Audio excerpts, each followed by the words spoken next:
Thank you, Mr. Speaker. It is a mouthful. Mr. Speaker, we are now at third reading of Bill C-5, our final opportunity in this House to speak to this legislation before it moves to the Senate. So let me start here. Canadians are not short on talent. We're not short on ambition. We are certainly not short on natural resources.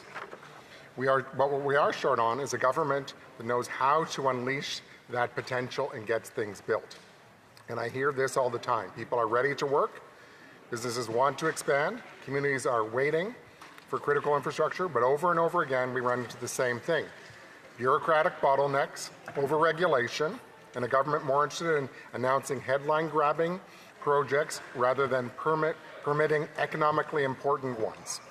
So, Mr. Speaker, this bill is about getting big things built, and that should matter a whole lot. But faced with the economic challenges of their own creation, this Liberal government has said numerous times recently that this is the moment. Well, you know what would have met the moment? Scraps Bill C-69. Scrap the shipping ban, the oil and gas production cap, and the industrial carbon tax. Mr. Speaker, at committee, Conservatives rolled up our sleeves and got to work. And we saw that this bill created a series of loopholes that would have allowed ministers and the Prime Minister to bypass Canada's ethics laws, the Conflict of Interest Act, lobbying rules, the protections under the Criminal Code, and the Auditor General Act, amongst others. And so, under the original draft of this bill, a minister could have approved a project that benefited their own investments, and no one would have been the wiser. So, Mr. Speaker, we also saw that this bill, as originally drafted, would have given the government too much power. And so we fought back and we won. With the support of opposition colleagues, Conservative MPs, passed amendments to close loopholes, ensured stricter controls, and brought about transparency and accountability. We made sure that public office holders must recuse themselves in the event of a conflict. We established a mandatory national security review for foreign state-owned proponents. We added a public registry of projects, clear rationales, and a timeline to publish criteria within 15 days of royal assent. And we created a mechanism for parliamentary oversight requiring regular reporting. And we mandated public consultation reporting.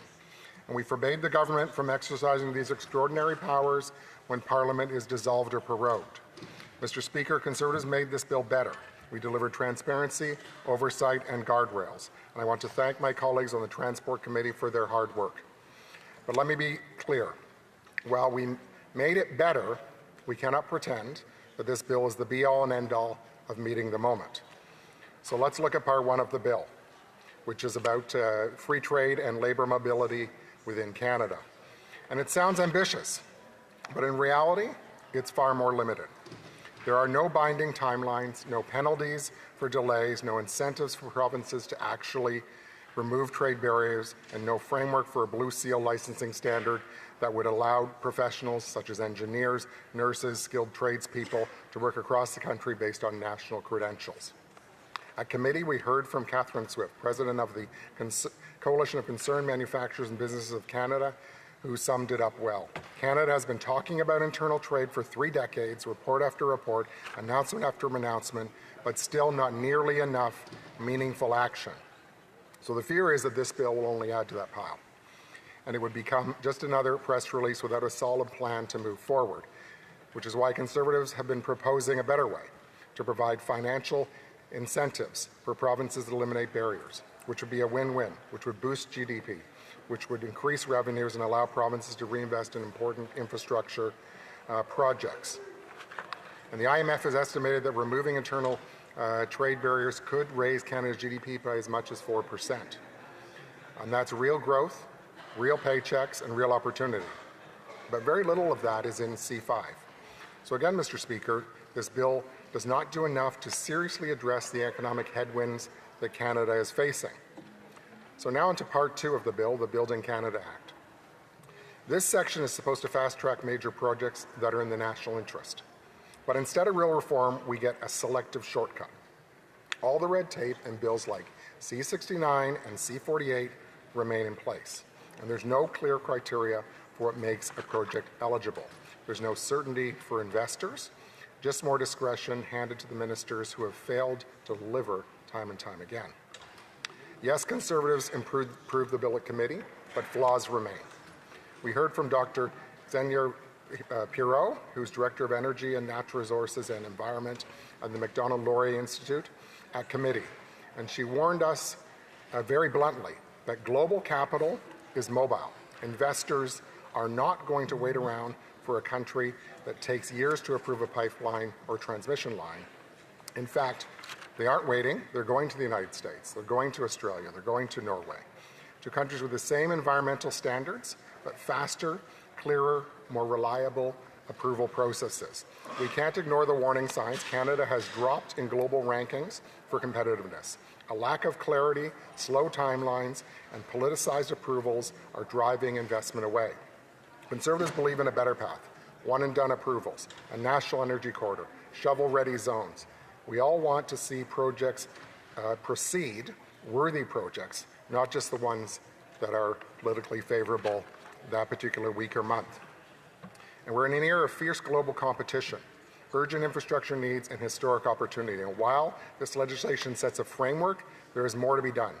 There needs to be a clear model for approvals, and impediments to approval need to be cleared, such as again, C-69, C-48, the production cap, the industrial carbon tax. Mr. Speaker, it's important that we step back for a moment and look at the bigger picture. Canada in the past decade has ranked dead last in the G7 for economic growth. 80 to 90% of our energy exports still go to the United States at a discount. Our farmers, miners, and manufacturers are boxed in by regulations that serve no one. As the Canadian Chamber of Commerce told us, internal trade barriers act like a self-imposed 21% tariff. And yet we wonder why productivity is stagnant, investment is down, and young Canadians can't find opportunities at home. Meanwhile, Trump's tariffs are escalating. Our competitors are attracting investment while we're repelling it. The government's answer cannot be another layer of process and platitudes, more bureaucracy and empty promises while opportunity slips away. We are in a moment that calls for ambition, that calls for reform, that calls for leadership. Instead, this government gives us something that sounds good, but fails when it meets the reality of the Canadian economy. And Bill C-5, despite the title, despite the spin, still doesn't do enough to change that. Mr. Speaker, with the final vote in this House expected shortly, Bill C-5 is poised to become law by Canada Day. Conservatives made it more transparent, more accountable, more secure. We stood up for taxpayers. We shut the back door to insider influence, and we forced the government to answer for its overreach. Conservatives made C-5 better, but many challenges remain. Canada is falling behind because we make it too hard to build, too hard to work across provinces, too hard to trade within our own borders. So, Mr. Speaker, Canada has everything the world wants and needs. We need to address what's holding us back. C-5 takes a small step forward. Is it enough? No. Is it the right direction for a change? Yes. And that's why we won't hold up this modicum of progress. We are the party of building. And so we won't stop fighting for real change. And we will hold the government to account for what gets done, for the results. We will keep fighting for what really matters: paycheques, productivity, and a future that unleashes Canada's great potential for everyone. Thank you, Mr. Speaker. Questions and comments? Questions et commentaires. The Parliamentary Secretary to the Government House Leader. Yes, thank you, Mr. Speaker.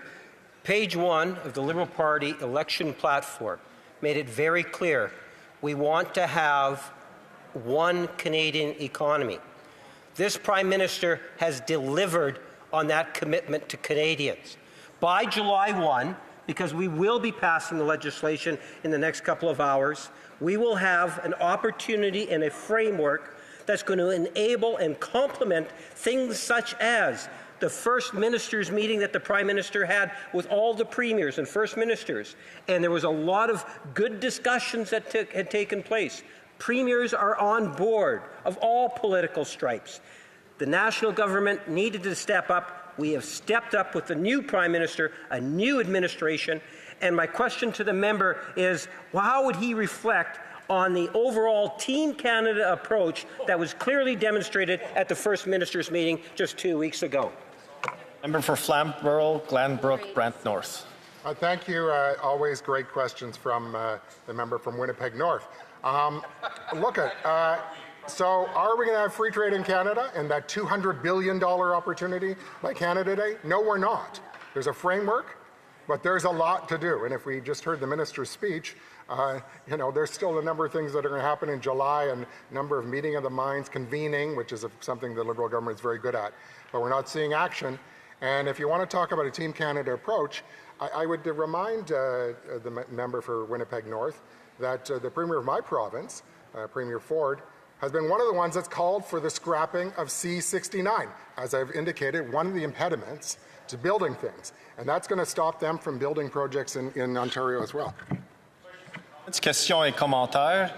The member for Windsor West. Thank you, Mr. Speaker. In Windsor West, we're proud of Tricia Halder, a grade 8 student from Ecole Bellwood, who just won Canada's top science prize for inventing a tool to help families understand dangerous drug interactions. Her project was inspired by her love for her grandmother, and it's a reminder of how bright and capable young Canadians are. Meanwhile, this government's Bill C-5 buries billions in new spending with little transparency. As there is no budget being tabled, it will hike our national debt, and there is no meaningful investment in the next generation of innovators like Tricia. So my question is to my colleague, if a 13-year-old in Windsor can solve real problems with a great science project, what is my colleague's view on the government's failure to table a budget that would help real Canadians? Full member. Well, and thank you to the question from the member from Windsor West. Obviously, there are very bright people in Windsor and in southwestern Ontario. A 13-year-old has figured it out. And what's a shame is that this 13-year-old can't have the future in Canada that she should be able to aspire to because of the policies of the last 10 years of this government. Indeed. And they've had no budget that they're going to be tabling this in this session that's ending today. We're going to have to wait for the fall. So no budget equals no plan. The man with a plan has not delivered a plan at all. Questions and comments. Questions et commentaires. The member for Winnipeg Centre. Thank you so much, Mr. Speaker. So there seems to be a misunderstanding about what nation building is. In fact, this bill has been called a fast track to the Supreme Court, meaning no building of the economy and no new jobs. And I'm wondering why the Conservatives are supporting a bill that's going to spend more time in the courts, holding up projects in the courts, than actually getting things done on the ground. The member for Flamborough, Glanbrook, Brant North. Thank you for the question. And the member from Winnipeg Centre was with us in committee and had a chance to ask questions of the witnesses as well. And I would share some of the skepticism that she also has about some of the answers we received from ministers, for sure. We, as I said, believe C5 is a small step in the right direction, but there's still much to be desired. We did, of course, add amendments that added a number of pieces of legislation that the government cannot circumvent around. One of them was the Indian Act, but there were other things, because otherwise they were being handed a completely blank check and an absurd amount of power to run roughshod over federal legislation.